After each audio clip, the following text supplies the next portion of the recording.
ইমাম মেহেদী একজন এমন ব্যক্তি যে দুনিয়াতে এসে দুনিয়ার জুলুম অন্যায় সব কিছু ধুলোয় মিশিয়ে দেবেন এবং দুনিয়াতে ইনসাফ দিয়ে ভরে দেবেন।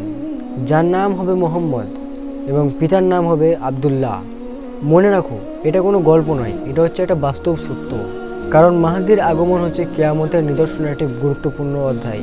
রাসূলুল্লাহ সাল্লাল্লাহু আলাইহি ওয়াসাল্লাম বলেছেন, যদি কিয়ামত হতে একদিনও বাকি থাকে তবে আল্লাহ সেই দিনটাকে এত বড় করে দেবে যতক্ষণ না আমার আহলে বাইত থেকে একজন আগমন করছে, যার নাম হবে মোহাম্মদ এবং পিতার নাম হবে আবদুল্লাহ, যে দুনিয়াতে এসে দুনিয়াতে ন্যায় বিচার ভরে দেবে, জুলুম এবং অবিচারকে ধুলোয় মিশিয়ে দেবে। সহিহ হাদিস, আবু দাউদ, হাদিস নম্বর 4282।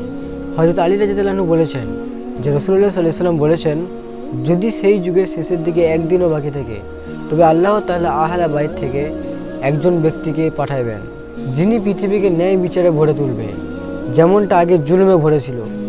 আর এক হাদিসে উম্মে সালমা রাদিয়াল্লাহু আনহা বলেন, আমি রাসূলুল্লাহ সাল্লাল্লাহু আলাইহি ওয়াসাল্লামকে বলতে শুনেছি, মাহদী আমার কন্যা ফাতেমা রাদিয়াল্লাহু আনহার বংশধর থেকে হবে।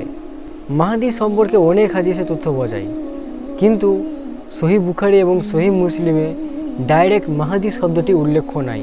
তাহলে কি মাহদী মিথ্যা, শুধু একটা গল্প? ডাইরেক্ট মাহদী শব্দটা উল্লেখ না থাকলেও তার কিছু নিদর্শন আছে। যেমন সহিহ বুখারীতে নবী সাল্লাল্লাহু আলাইহি ওয়াসাল্লাম বলেছেন, তোমাদের অবস্থা কেমন হবে যখন ঈসা ইবনে মারিয়াম তোমাদের মাঝে অবতীর্ণ হবে আর তোমাদের ইমাম তখন তোমাদের মধ্যে থেকেই হবে। এছাড়া সহিহ মুসলিম এসছে, আমার উম্মতের শেষ যুগে এক খলিফা আসবে যিনি না গুনেই দান করবেন। এইসব ইঙ্গিত অনেক আলেম ইমাম মাহদীর যুগের আলামত হিসেবে ব্যাখ্যা করেন। তবে আবার মুসলমানদের মধ্যেও ইমাম মাহদীকে নিয়ে অনেক মতভেদ আছে। কিছু মানুষ সম্পূর্ণভাবে মাহদীকে মানে না এবং আহলে সুন্নত এবং শিয়া মাযহাবের লোকেরা মাহদীর পরিচয় এবং জন্ম নিয়ে মতভেদ করেন। ইতিহাসে বহু মানুষ নিজেকে মাহদী হিসেবে দাবি করেছে বা তার অনুসারীরা তাকে মাহদী বলে দাবি করেছে। প্রথমে যাকে মাহদী বলা হয় তিনি ছিলেন হযরত আলী রাদিয়াল্লাহু আনহুর পুত্র মুহাম্মদ ইবনে হানাফিয়া। কাইসানিয়া নামের এক দল তাকে মাহদী বলে মানত, কিন্তু তিনি নিজেই জানতেন না যে তাকে মাহদী বলে মানা হয়। পরবর্তীতে উমর ইবনে আব্দুল আজিজ রহমতুল্লাহ আলাইহিকেও ইমাম মাহদী বলা হয়। 20 নভেম্বর 1979 সালে মক্কার কাবা ঘরে মোহাম্মদ ইবনে আবদুল্লাহ আল কাহতানি নামের এক ব্যক্তি ফজরের নামাজের পর ঘোষণা দেন, আমি ইমাম মাহদী, এবং তার নামও ছিল মোহাম্মদ এবং তার পিতার নামও ছিল আবদুল্লাহ। যেমনটা হাদিসে বর্ণনা আছে ঠিক তেমনই এরকম অনেকেই নিজেকে ইমাম মাহদী বলে দাবি করেছে। রাসূলুল্লাহ সাল্লাল্লাহু আলাইহি ওয়াসাল্লাম বলেছেন, ইমাম মাহদী এবং তার যুগের কিছু আলামত থাকবে।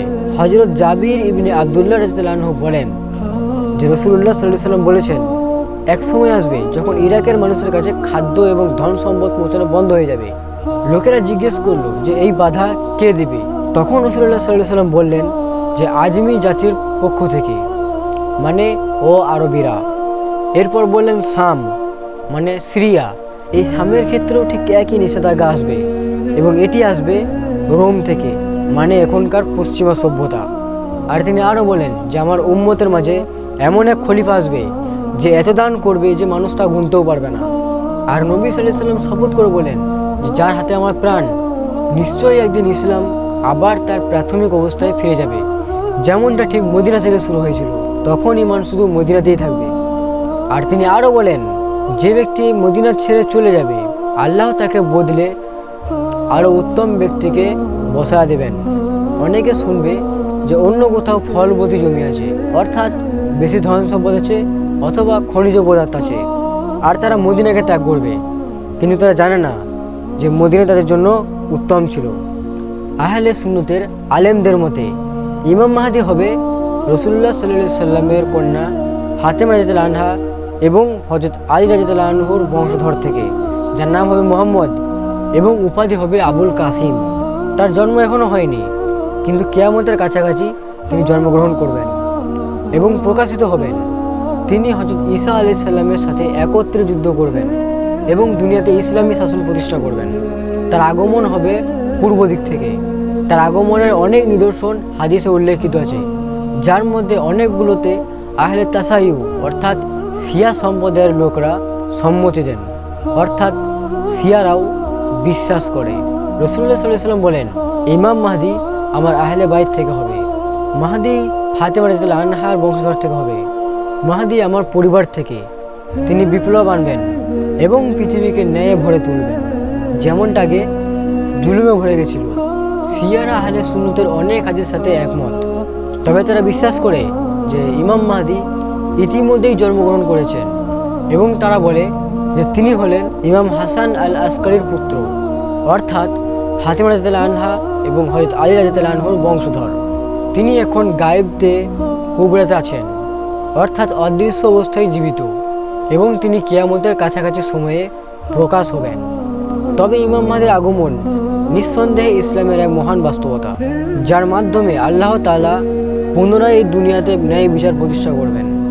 বিস্তারিত আলোচনার দ্বারা ইমাম মাহদি সম্পর্কে যতটুকু জানা দরকার ততটুকু আমরা এই ভিডিওতে আলোচনা করেছি। এবং তুমি যদি দাজ্জাল সম্পর্কে যদি না জানো তাহলে আমার এই ভিডিও দেখতে পারো।